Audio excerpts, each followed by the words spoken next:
Step into the unknown with Serenity Valley Stories. Remember to like and subscribe, if you wish to hear more. And now our feature presentation, The Light That Never Fades. St. Augustine had always been a place I loved for its charm. The old cobblestone streets, the smell of salt water in the air, the ancient architecture, it all had a way of making you feel like you'd stepped into another time. But I never believed in the ghost stories. That is, until the night we decided to explore the lighthouse. The idea came from Sarah, of course. She was always the one with the wild plans.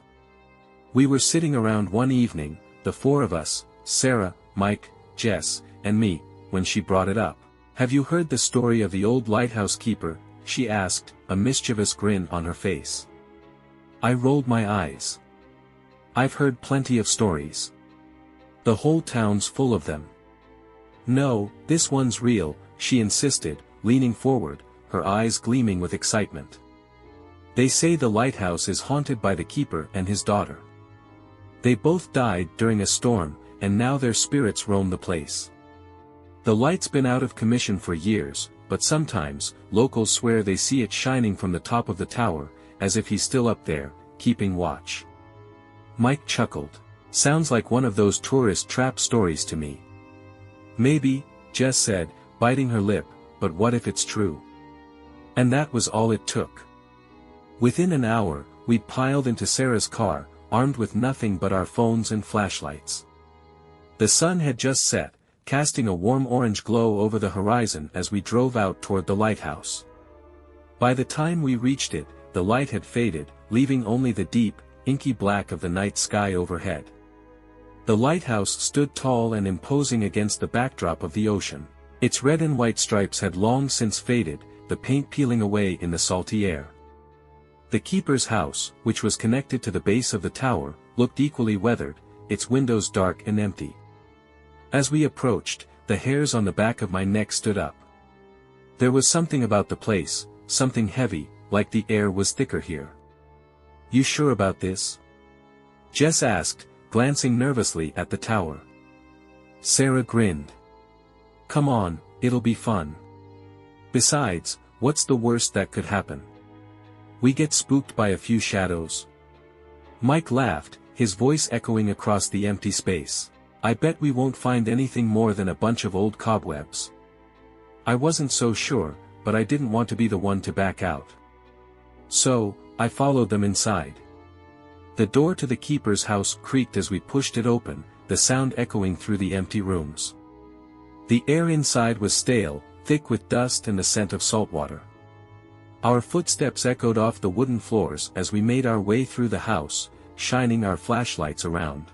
Everything was in disarray, furniture overturned, books scattered across the floor, and the remnants of what must have been the keeper's life, left behind and forgotten. A chill ran down my spine, though the night air outside had been warm. "Look at this," Sarah said, picking up an old ledger from a dusty table. The pages were yellowed with age, the ink faded but still legible. "It's the keeper's log," she whispered, flipping through the pages. "He wrote about the storms, the ships he guided in. The last entry, it's dated the night of the storm. He wrote that the winds were too strong, that he feared the tower might not hold." Jess leaned over her shoulder, squinting at the page. "What happened after that?" Sarah's voice was softer now. "Nothing. The entries stop here." The house suddenly felt colder, and I couldn't shake the feeling that we weren't alone. My gaze drifted to the spiral staircase in the corner of the room, the one that led up to the lighthouse tower. "I'm going up," Mike said suddenly, his voice cutting through the tension. "I want to see the view from the top." Sarah and Jess exchanged uneasy glances, but Mike was already heading toward the staircase. Not wanting to be left alone in the eerie silence of the keeper's house, we followed him up. The climb seemed to stretch on forever. The stairs were narrow and winding, the air growing colder the higher we went. Every creak of the old wood beneath our feet made my heart race. I kept glancing behind me, half expecting to see something, or someone, following us. By the time we reached the top, my legs were shaking, though I wasn't sure if it was from the climb or the creeping sense of dread that had settled over me. The view from the top was breathtaking. The vast expanse of the ocean stretched out before us, the moonlight reflecting off the waves. But the beauty of it was overshadowed by the strange, oppressive feeling that clung to the air. Suddenly, a faint, childish giggle echoed through the tower. We all froze. Did you guys hear that? Jess whispered, her voice trembling. Before anyone could respond, something brushed against my arm. I spun around, but there was nothing there. Nothing but the sound of that same soft giggle, closer this time. It's the girl, Sarah whispered, her eyes wide. The lighthouse keeper's daughter. Mike laughed nervously, but it was clear he was shaken. Okay, let's not get carried away. But before he could say anything else, the light above us flickered to life. The beam of the lighthouse, which had been dark for years, suddenly blazed to life, casting a bright circle of light out over the ocean. What the hell? Mike breathed, taking a step back. None of us had touched anything. The light had come on by itself, and we were the only ones here. The giggle came again, and this time, I saw her. A little girl, no more than 6 or 7, standing in the corner of the tower. Her hair was dark and wet, like she'd just come in from a storm. Her dress clung to her small frame, soaked through. She looked at us with wide, curious eyes, her head tilted slightly to one side. Don't leave, she said, her voice soft and pleading. Please don't leave me here. My heart hammered in my chest, but before any of us could move, the temperature in the room dropped suddenly, and the little girl's expression changed. She glanced behind her, fear flashing in her eyes. He's coming, she whispered. And then, the room went cold, colder than anything I'd ever felt before. A low, menacing growl rumbled through the tower, and the light above us flickered again. The door to the staircase slammed shut with a deafening bang, trapping us inside. He's coming, the girl repeated, her voice now trembling with fear. And then, she vanished, leaving us standing there, our breath visible in the freezing air. Mike rushed to the door, trying to force it open, but it wouldn't budge. Help me, he shouted, panic creeping into his voice. We all ran toward the door, pulling and pushing with everything we had, but it wouldn't move. The growling grew louder, and the air grew colder, the temperature dropping so fast that frost began to form on the walls of the tower. Then, we saw him. The lighthouse keeper.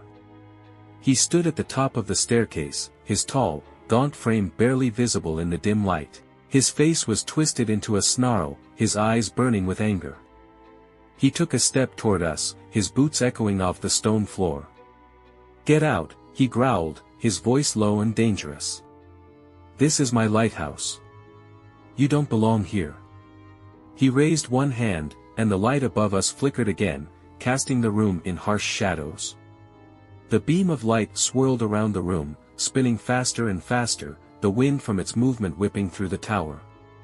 Mike was the first to react, slamming his shoulder against the door in a desperate attempt to escape. The rest of us followed suit, pounding on the door, shouting for help, but no one could hear us. Just as I thought we'd be trapped there forever, the door suddenly gave way, and we tumbled out onto the staircase. Mike, in his panic, lost his footing and slipped, crashing down the stairs. I heard the sickening thud as his body hit the landing below. Mike! Jess screamed, running down after him. He lay there, motionless, his face pale.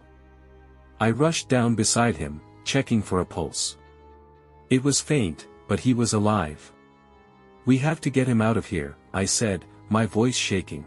Sarah and Jess helped me lift him, and we half-carried, half-dragged him down the winding stairs.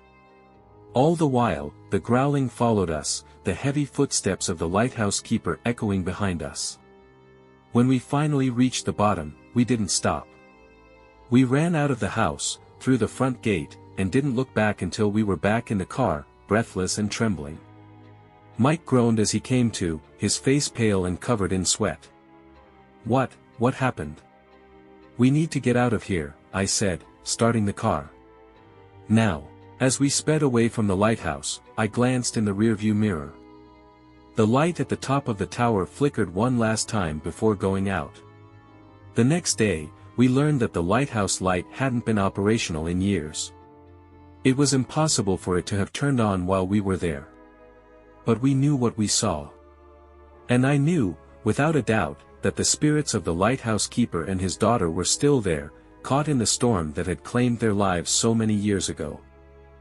Thank you for watching Serenity Valley Stories. If you enjoyed this story, please like the video, subscribe to the channel, and hit the notification bell so you never miss another scary tale.